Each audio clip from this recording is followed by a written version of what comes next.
Everyone, I'm Shereen. During the summertime here in New Jersey, it's all about corn. It's everywhere in abundance. I can't drive by a roadside stand without stopping. Today I want to share with you my grilled corn and roasted red pepper relish. So first, to get started, we're going to start with the dressing. So we have 1/3 cup of red wine vinegar. So you want a good red wine vinegar. And then, just to cut that acid, we're going to add 1½ teaspoons of sugar.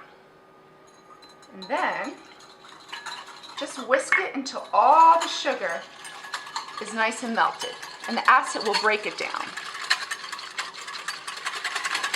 And this is what's going to give the corn relish just a burst of freshness and that nice little zip of acid. So I've already grilled my corn ahead. So you just want to drizzle a little bit of canola oil right over the top and season it with just a little bit of salt. And here's a great tip for you.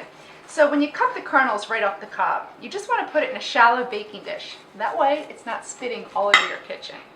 It's super easy. It makes for much easier cleanup. You want to start with a medium-high heat grill and then just grill it for 2 to 3 minutes on each quarter turn till it's nice and charred. Our roasted red pepper. Instead of buying roasted red peppers, don't buy roasted red peppers. Do it yourself. It's easy, and there's that level of freshness that you just can't get from a jar. Drizzle a little bit of oil. So you want just about a teaspoon of oil all over the pepper, and then just make sure you coat the pepper nice and evenly. Season it with a little bit of kosher salt. So this is just going to season the pepper and the skin while we're roasting it in the oven. So I'm going to roast it in the oven. I've already heated my oven to a broil, and we're going to pop it right under the heat source. We want that direct contact so that way it blisters the skin and blackens it for the perfect roasted pepper.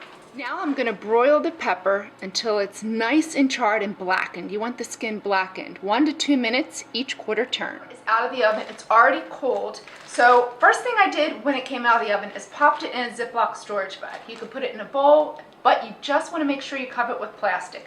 That way it steams the pepper and releases the skin. And once it's cold enough to handle, you're just going to take it right out and then peel off the skin. It's pretty darn easy. See how it's nice and charred? And it peels off really easily. But super important, never ever rinse the pepper. It'll rinse away that delicious charred flavor and the beautiful seasoning that we added to the pepper. So once your pepper is completely peeled, I already have one prepared ahead. You just want to stem it, seed it, and then just chop it up. You can just do a regular old rough chop, and then we're going to add it right into our corn. So our corn's already prepped for us. Pepper's ready to go. I'm just going to keep adding it right into our little rimmed dish here. Then I have a 1/3 cup sliced green onions.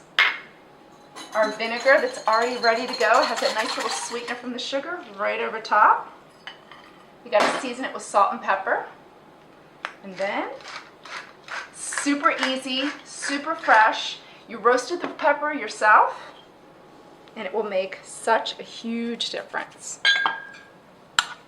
Give it a toss. Top it on fish. It's great on chicken, and it's even delicious enough to eat it all by itself. For my fresh and easy recipes, visit phillyburbs.com or check me out in the food section in the Burlington County Times newspaper.